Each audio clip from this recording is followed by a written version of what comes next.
முதலமைச்சர் தபால்காரன் என்றுதான் சொன்னார். ஆத்திரம் வருகிறது. நாஞ்சில் சம்பத் சொல்லுகிறேன், அவன் தரகன், தபால்காரன் அல்ல. நீ கண்காணி மட்டும்தான். நீ கான்ஸ்டிடியூஷனல் அத்தாரிட்டி. I know.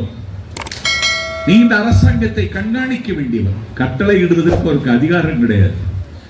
நாங்கள் போடுகிற சோறை தின்றுவிட்டு போக வேண்டிய புறம்போக்கு நீ. நீ இறக்குமதி செய்யப்பட்டவர். உன்னை ஏற்றுமதி செய்வதற்கு நாள் குறித்து விட்டவர். எச்சரிக்கையாக இரு. எதை கேட்டாலும் கையெழுத்து போட மாட்டேன் என்கிறான் ஒரு ஆளுநர். ஆளை பார்த்தால் எய்ட்ஸ் வந்தவனை மாதிரி இருக்கிறான். அவன் செய்கிற சேட்டைக்கு ஒரு அடையாளம் இல்லை, ஒரு அளவு இல்லை. பல்கலைக்கழகத்திற்கு ஒரு யுஜிசி இருந்து துணைவேந்தர் தேர்வுக்குழு இடம்பெற வேண்டும் என்று உத்தரவு போடுகிறார். கவர்னர் என்பவன் கண்காணி. முதலமைச்சர் அவனை தபால்காரர் என்று சொல்லிவிட்டார். தாண்டி குதிக்கிறாள். தரைகுலுந்து நடக்கிற தாடகை தமிழிசை. முதலமைச்சர் தபால்காரன் என்றுதான் சொன்னார். ஆத்திரம் வருகிறது. நாஞ்சில் சம்பத் சொல்லுகிறேன், அவன் தரகன், தபால்காரன் அல்ல. நீ கண்காணி மட்டும்தான். நீ கான்ஸ்டிடியூஷனல் அத்தாரிட்டி. I know. நீ இந்த அரசாங்கத்தை கண்காணிக்க வேண்டியவர். கட்டளை இடுவதற்கு அவருக்கு அதிகாரம் கிடையாது. நாங்கள் போடுகிற சோறை தின்றுவிட்டு போக வேண்டிய புறம்போக்கு நீ.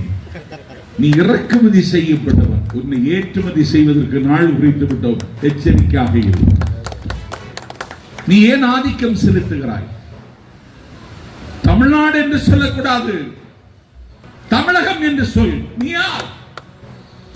சாதியிலே, சாத்திர சந்தடியிலே, கோத்திர சண்டையிலே அபிமானித்து அலைகின்ற உலகீர் இது அழகலவே என்று வாடி வருந்தி பாடிய எங்கள் வள்ளலாரை சனாதன சிமிழுக்குள் அடைக்க பார்க்கிறாய்.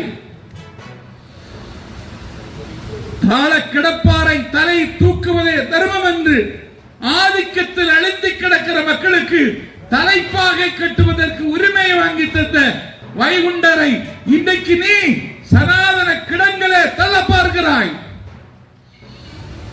எல்லாவற்றிலும் உனக்கு ஒரு சனாதன பார்வை. நாங்கள் பக்திக்கு எதிரானவர்களா? நாடாளுமன்ற உறுப்பினர் சொன்னாரே, நாங்கள் எந்த கோவிலுக்கு திருப்பணி செய்யவில்லை. எந்த கோவில் எங்களால் இன்றைக்கு கைவிடப்பட்டிருக்கிறது சொல். முத்தமிழ் முருகன் மகாநாடை 3 நாள் படையம்பதியிலே நடத்தினோம். தமிழ்நாடு முழுக்க திருக்கோயில்களில் இன்றைக்கு அன்னதானம். இன்றைக்கு கோடிக்கணக்கான சொத்துக்களை அறநிலையத்துறை இன்றைக்கு மீட்டெடுத்திருக்கிறது.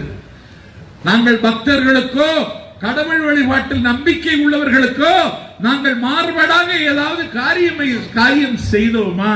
அப்படி எங்களுக்கு நோக்கம் இல்லை. ஆனால் ஒரு வகுப்புக்கு மதத்திற்கு எதிரானவர்கள் என்று ஒரு மாய சித்திரத்தை இன்றைக்கு தீட்டுவதற்கு ரொம்ப கஷ்டப்படுகிறார்கள்.